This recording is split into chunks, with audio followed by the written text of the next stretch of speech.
The Revenge Vows. The grand reception hall of Nightshade Manor shimmered beneath the glow of 1,000 suspended crystal lights, their reflections scattering like frozen stars across the black marble floor. Every noble creature of the hidden vampire aristocracy stood in absolute silence, watching the altar where their king prepared to seal a union that none of them understood. Seraphina Vale stood alone in the center of the vast hall, her slender mortal frame wrapped in layers of ivory silk and antique lace, so heavy it felt less like a wedding gown and more like ceremonial armor. She was 23, human, and completely out of place among immortals who had ruled centuries before her bloodline even existed. Yet her chin remained lifted, her dignity the only shield she possessed in a court that saw her as nothing more than a debt-given human form. Then he approached. Vampire King Lucian Nightshade moved with the silent, predatory grace of a being born from darkness itself. His silver hair fell to his shoulders like moonlight, carved into strands, his pale skin flawless as carved marble, his presence suffocating the air around him. He did not look at the guests, nor at the elders presiding over the ceremony. His frozen gaze remained fixed solely on his bride.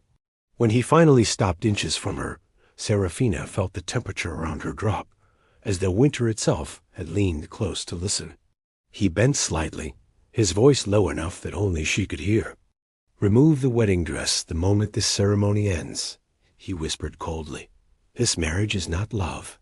It is revenge." For a fraction of a second, her breath caught, but she refused to tremble. The court could never see her break. The elder officiating the union continued speaking ancient vows, unaware that the foundation of this marriage had already cracked beneath the surface.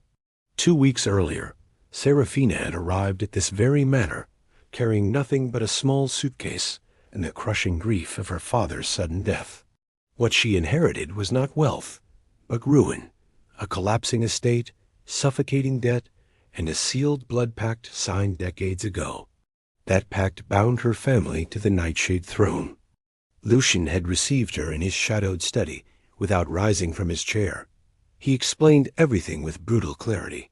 Her father had betrayed the vampire coven years ago, stripping Lucian's mortal mother of magical protections that ultimately led to her death. The debt was not financial, it was ancestral. Honor demanded balance. Marriage, he declared, would legally bind the bloodlines and settle the ancient score. She had until the next sunset to decide. That night, while searching through her father's belongings, Seraphina discovered a hidden letter, a confession filled with guilt, regret, and fear. He admitted he had been manipulated by the Elder Council, never realizing his signature would condemn an innocent woman. If his daughter ever paid the price, he begged Lucian for mercy. Reading those words shattered her anger and replaced it with something heavier, responsibility. By dawn, her decision was made. She accepted the king's proposal not out of fear, but out of resolve. Back in the present, the ceremony reached its final vow.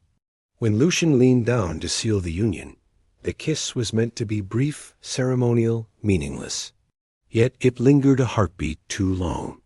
A strange surge, warm against his cold, passed between them. He pulled back instantly, expression hardening as though the moment had never occurred. That night, Seraphina found a sealed envelope beneath her chamber door.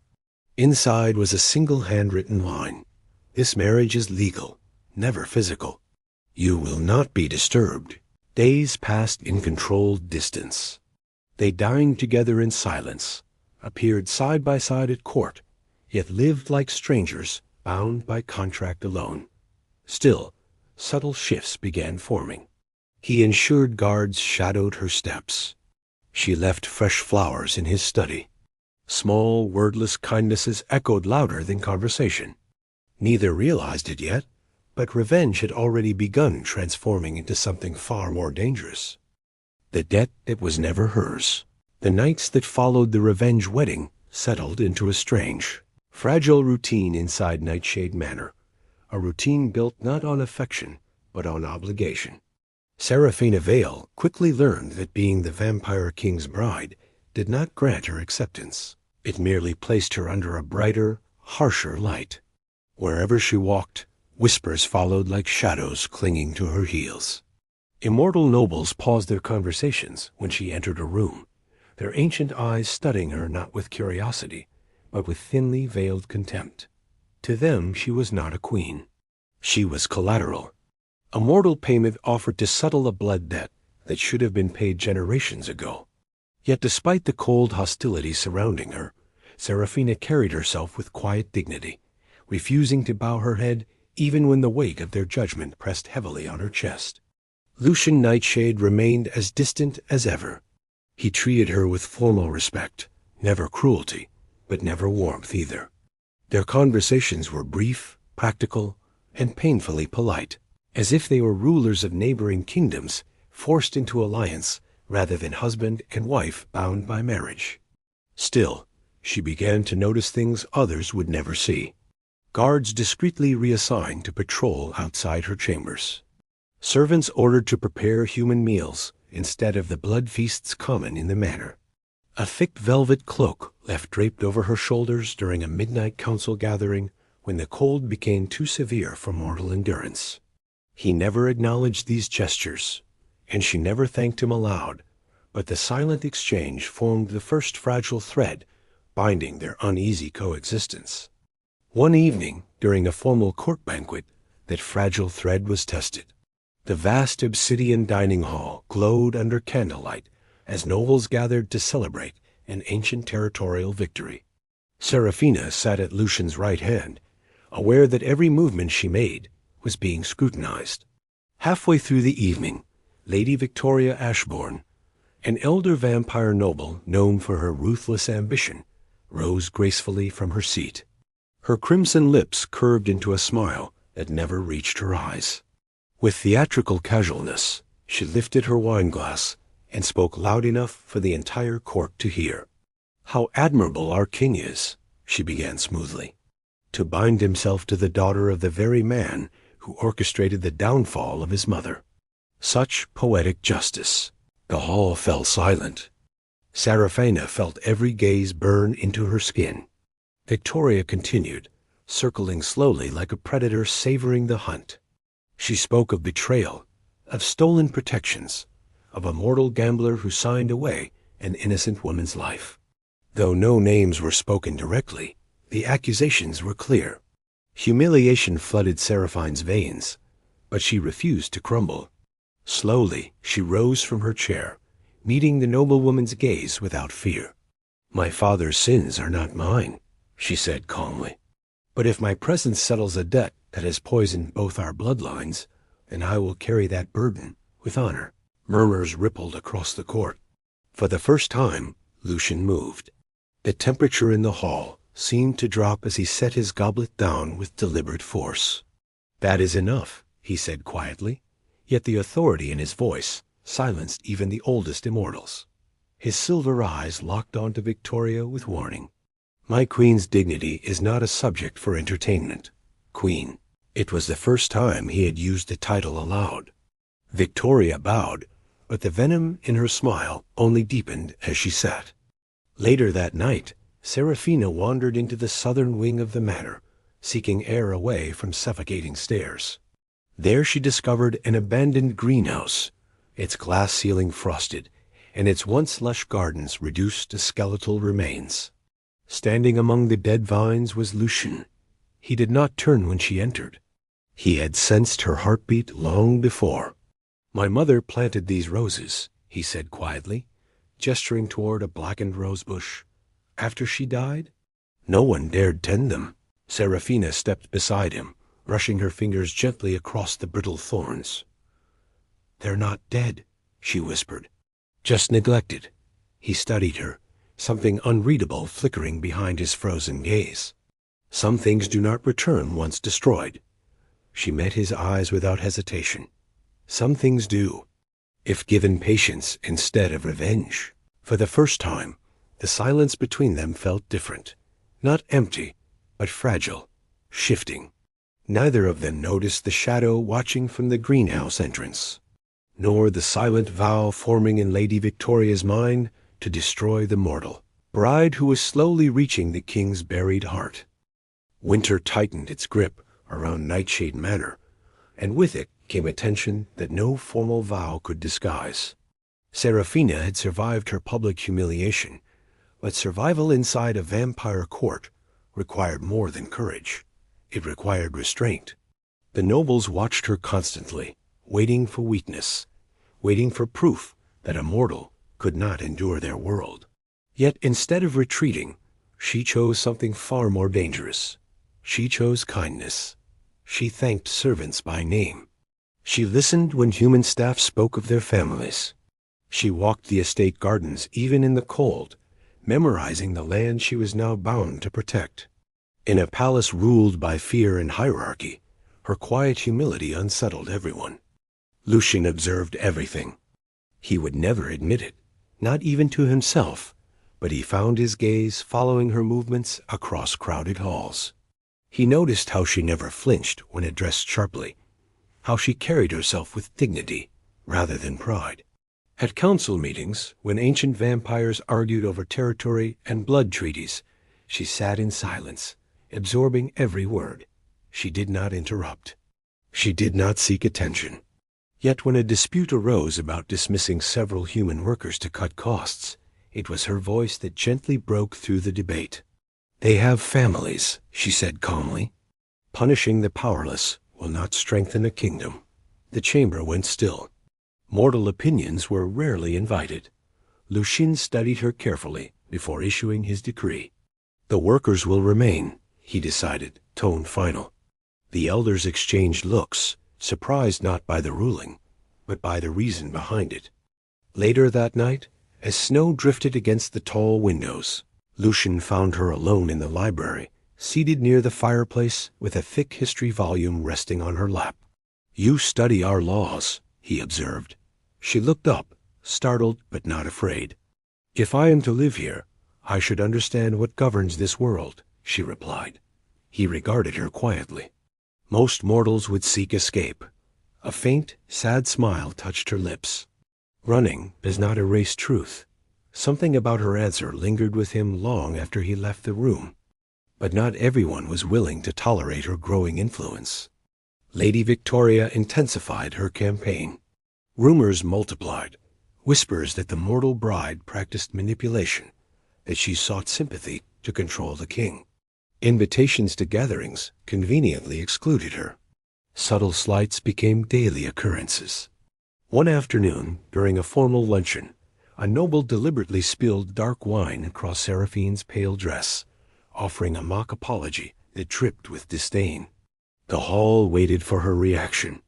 Instead of outrage, she simply rose and said, "Accidents happen," before excusing herself with grace. That restraint frustrated her enemies more than anger ever could. Lucian heard of the incident within minutes. By evening, the noble responsible found his trading privileges revoked and his influence diminished. No public accusation was made, but the message was unmistakable. Protection had been delivered without spectacle. When Seraphina discovered what he had done, she confronted him in the greenhouse, among the dormant roses. "You didn't need to intervene," she said softly. "Yes, I did," he replied, jaw tight. "Disrespect toward my queen is disrespect toward the throne." The words hung between them, heavier this time. Silence followed, but it was no longer cold. She stepped closer to the frost-bitten rosebush, carefully trimming away dead stems with a small pair of shears she had brought from the servants' quarters. "You keep calling this revenge," she murmured, "but revenge does not look like protection." Lucian's gaze darkened. "Do not mistake duty for sentiment." She met his eyes steadily. "And do not mistake fear for strength." The accusation struck deeper than she intended. For centuries, Lucian had ruled through calculated distance. Attachment had once cost him everything. Trust had led to betrayal. Yet this mortal woman, fragile, warm, heartbreakingly brave, stood before him without fear of his power. It unsettled him more than any rival ever had. As she finished tending the roses, a single bud, small and pale, revealed itself beneath the frost. Lucian stared at it in disbelief. "It survived," he whispered.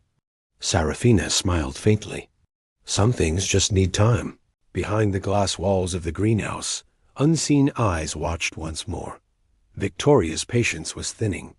If humiliation would not break the mortal bride, something far more devastating would. The fragile peace forming inside Nightshade Manor did not go unnoticed, and as winter deepened, so did the dangers surrounding the mortal queen. The cold that swept through the coastal mountains was merciless even to immortals, but to a human body it was relentless. Seraphina had insisted on continuing her daily walks through the estate grounds, overseeing servant conditions and ensuring the neglected greenhouse restoration continued. She ignored the biting winds, dismissing the concern of attendants who warned her that mortal lungs were not built for such frozen air. Lucian himself had ordered heavier cloaks placed in her chambers, though he never delivered them personally. Still, she continued, determined not to appear fragile in a court waiting for her collapse. Her body eventually betrayed her resolve. It began with a faint cough, easily dismissed, then sleepless nights, then fever that burned hotter than any mortal illness she had ever known. By the time servants discovered her collapsed beside the greenhouse doors, her skin was burning while her hands trembled with violent chills. Panic spread quickly through the manor, not from affection, but from fear of the king's reaction. She was carried to her chambers as physicians were summoned from across supernatural territories. Lucian arrived before any of them. The moment he saw her lying unconscious against white sheets, something ancient and buried fractured inside him. Her breathing was shallow, uneven. Her mortal heartbeat, so soft compared to immortal rhythms, sounded dangerously faint. "Explain," he demanded when the physician arrived. The elder healer examined her carefully before speaking with grave caution. "Severe winter pneumonia. Mortal lungs infected beyond normal resilience. Without constant care. Survival is uncertain." The temperature in the chamber dropped several degrees. For 3 nights and 3 endless days, Lucian did not leave her bedside. He refused blood feasts. He ignored council summons. He personally held chilled cloths to her burning forehead, adjusting blankets when tremors overtook her body. Servants whispered in stunned disbelief. The same king who ruled, with glacial detachment, now sat beside a mortal bed like a silent sentinel. When medicine was required, he lifted her gently, guiding each drop past her fever-weakened lips. When nightmares seized her in delirium, he held her trembling hands, his icy skin grounding her back to reality. On the second night, she spoke. Her eyes never opened, but her voice drifted weakly through the candlelit room. "I don't want to be your punishment," she whispered, breath uneven. "I never wanted your pain." The words struck deeper than any blade. Lucian bowed his head, bringing her fragile knuckles to his lips, a gesture no court had ever witnessed. "You are not my punishment, little bird," he murmured fiercely. "You never were." But she did not hear him. The fever dragged her back under. By the 4th dawn, exhaustion finally touched even the immortal king. He remained seated beside her bed, silver hair disheveled, shadows beneath his eyes betraying nights without rest. When Seraphine's fever finally broke, her breathing steadied and her eyes slowly opened. The first sight she saw was him, still there, still watching. She lifted a trembling hand, brushing her fingers weakly against his cheek. Lucian's eyes snapped open instantly, predatory instincts awakening before relief softened them. "Are you in pain?" he asked, voice rough with unspoken fear. "No," she whispered faintly. "You stayed?" He did not answer. Words failed him in ways battlefields never had. Instead, he stood abruptly and stepped away, retreating before emotion could betray him further. But she had already seen it. The devotion in his eyes had spoken louder than confession. While the manor slowly returned to its rhythm, another mind calculated in the shadows. Lady Victoria had expected the illness to remove the mortal obstacle quietly. Instead, it had done the opposite, It had drawn the king closer to his bride than ever before. Realizing subtle sabotage would not suffice, she began crafting something far more destructive, a scandal that would fracture trust itself. Within days, a forged letter began its journey toward the king's private study, a weapon designed not to wound the body, but to poison the heart. By the time the first winter thaw began softening the edges of the frozen estate, the fragile understanding between Lucian and Seraphina had grown into something neither of them dared to name. The court still watched, still whispered, but the hostility had shifted into something quieter and more strategic. Lady Victoria, frustrated by the mortal bride's resilience and the king's unmistakable protectiveness, decided that patience would no longer serve her ambitions. If doubt could not be planted through humiliation, it would be cultivated through deception. And so, under the cover of midnight, a letter arrived in Lucian's private study bearing Seraphina's unmistakable seal. Lucian broke the wax without suspicion, expecting perhaps a note left in quiet thoughtfulness, as she sometimes did. Instead, he found words that struck like poisoned blades. The letter claimed to be written by Seraphina to a secret human lover she had left behind. It spoke of strategy, of enduring the king's presence only long enough to secure financial security and restore her family name. It mocked his trust and detailed plans to leave once the ancestral debt was fully erased. The handwriting was flawless, the phrasing convincingly intimate. For a long moment, Lucian simply stared at the page, the old wound of betrayal reopening inside his chest. He had once trusted, he had once loved, and that trust had destroyed everything. The ancient instinct to close himself off surged forward, cold and immediate. When Seraphina entered the dining hall that evening, she sensed the shift before he spoke. The air felt sharp, tense. Lucian sat at the head of the table, posture rigid, silver eyes darker than usual. Without ceremony, he slid the parchment across the polished surface toward her. "Explain this," he commanded, his voice low and dangerously controlled.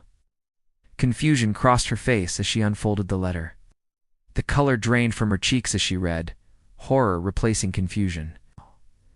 "This is not mine," she said immediately, her voice trembling not with guilt but with outrage. "I would never write this." Lucian's jaw tightened. "The seal is yours." She shook her head, tears burning in her eyes. "Then someone forged it." Silence settled heavily between them. "You expect me to ignore what is written?" he pressed, though uncertainty had already begun to seep into his tone. Seraphina lifted her gaze, meeting his eyes directly. "Look at the words," she insisted softly. "You know how I speak? You know how I think? Does this sound like me?" He hesitated.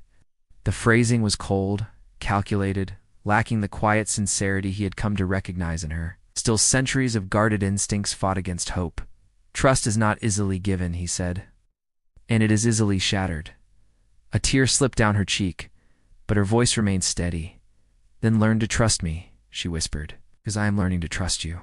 The vulnerability in her confession cut deeper than any accusation. Lucian rose from his chair and walked slowly around the table, stopping only when he stood before her. For the first time since their marriage began, he reached out not from duty, but from instinct, gently lifting her chin so she would not look away. "If this is deception," he said quietly, "it will destroy more than a throne." She placed her trembling hand over his cold one. "I am not your enemy." The truth in her voice was undeniable. Slowly, the tension in his posture eased. The old trauma still lingered, but it no longer controlled him. Elsewhere in the manor, Lady Victoria waited for chaos that never came. Instead of confrontation erupting into separation, something unexpected happened. Lucian ordered a private investigation into the letter's origin. He summoned the estate's most skilled archivist, who confirmed subtle inconsistencies in ink composition and parchment aging. The seal, though identical, bore microscopic flaws. The forgery was masterful, but not flawless. When Lucian returned to Seraphina with the findings, she did not celebrate. She simply exhaled, relief washing over her fragile strength. "Someone wants us divided," she said quietly. "Yes," he agreed. "And they will not stop." That night, as snow melted into silver rivulets beneath the moonlight, Lucian stood beside her on the balcony overlooking the estate. The silence between them was no longer guarded. It was shared, I nearly believed it, he admitted at last, because I have lived too long expecting betrayal. She turned toward him gently. And I have lived too long expecting abandonment. The symmetry of their wounds hung between them like a fragile bridge. Without words, he removed his cloak and wrapped it around her shoulders, though the air was no longer cold. Somewhere in the shadows, Victoria realized her greatest mistake was not forging the letter, it was underestimating the quiet strength of a mortal woman who refused to break. The fragile trust reborn between Lucian and Seraphina did not remain hidden for long, and the deeper their bond grew, the more desperate their enemies became. Lady Victoria understood that subtle sabotage had failed. The mortal bride had survived humiliation, illness, and scandal, and worse, she had reached the king's guarded heart. There was only one weapon left, powerful enough to separate them, the law of the immortal throne itself. So she moved openly at last. During the midwinter sovereign ball, the most politically significant gathering of the vampire dominion, Victoria arrived not in secrecy, but in triumph, flanked by members of the High Elder Council. Music faded into uneasy silence as she stepped into the center of the grand obsidian hall, an ancient sealed scroll held high in her pale hand. Lucian's silver gaze darkened instantly. Seraphina, standing beside him, felt the tension ripple through his still form. Victoria's voice carried clearly through the chamber. She announced that she had uncovered a forgotten royal decree written by Lucian's late father, a binding ancestral mandate forbidding any Nightshade king from marrying a mortal without unanimous council consent. The scroll was authentic, its seal unbroken, its authority absolute. Gasps echoed among the nobles as the elders confirmed its legitimacy. Then came the verdict. The marriage would be annulled by midnight, or Lucian would be stripped of his crown, his powers bound, and his dominion seized under elder rule. The hall erupted into whispers. Seraphina felt the world tilt beneath her feet. She did not fear losing the throne. She had never sought it. But the cost of defiance would destroy Lucian's entire legacy. Before he could speak, she gently touched his arm and stepped forward. "If annulment protects the kingdom," she said softly, though her voice trembled, "then I accept it." The words sliced through him sharper than any blade. His hand closed over hers instantly. "No," he said, voice low but immovable. The court fell silent again as the king of vampires stepped forward, placing himself between Seraphina and the council. "This marriage stands," he declared. "Not by obligation, but by my will." Midnight approached like a blade descending. Retreating to the manor, Seraphina refused to surrender to despair. Instead, she searched the Nightshade archives, driven by instinct more than hope. Hidden within sealed genealogical codices, she uncovered something the elders had buried. Lucian's mother had not been fully mortal, but descended from an ancient guardian bloodline long allied with vampires. The decree forbidding mortal marriage applied only to unbound human blood. The council had concealed this truth to maintain political leverage over the throne. Armed with the codex, she returned to the council chamber moments before midnight. The elders prepared the annulment ritual as Victoria watched with victorious satisfaction. But Seraphina stepped forward, presenting the ancient record before all witnesses. The archivist verified the lineage immediately. Murmurs exploded across the hall as the legal foundation of the annulment collapsed. Victoria's composure fractured for the first time in centuries. Her manipulation, her bribery, her forged evidence, all unraveled in a single moment of truth exposed by the very mortal she sought to erase. Lucian turned to the council, power radiating from him like a storm breaking. "Sought to control the throne through deception," he said coldly. "You will answer for it." Authority shifted instantly. Victoria's alliances dissolved as quickly as they had formed. When the hall finally emptied, silence settled around the throne once more. Seraphina stood before Lucian, unsure, vulnerable again despite her victory. "I did not do this for a crown," she said quietly. He descended the steps slowly, stopping only when he stood before her. "I know," he replied. From the royal dais, he lifted the Nightshade crown, a relic feared across centuries, and placed it gently upon her head. Not as debt, not as revenge, but as choice. "You were never my punishment," he said softly. "You became my redemption." Her eyes filled, but she did not look away this time. Above them, the chandeliers glowed warmer than they ever had before, as if the manor itself recognized the shift from vengeance to unity.